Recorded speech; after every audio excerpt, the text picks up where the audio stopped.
விஜயோட சேட்டல்பேட்டில் போய் நாங்கள் போகலாமா? ரெண்டுமே தனியார் ஃப்ளைட்டு. ஒரு விமானம் சொந்தமாக இல்லாத நாட்டுக்கு விமான நிலையம் ஒரு கேடா?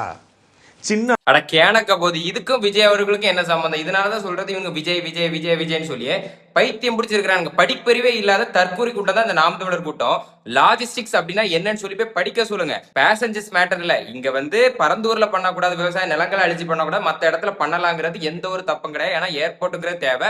அதுவும் சென்னைக்கு முக்கியமா இந்த ஒரு ஏர்போர்ட் தேவைதான். அப்போ நல்ல இடத்த சூஸ் பண்ணி பண்றதுல ஒன்றும் தப்பு இல்ல.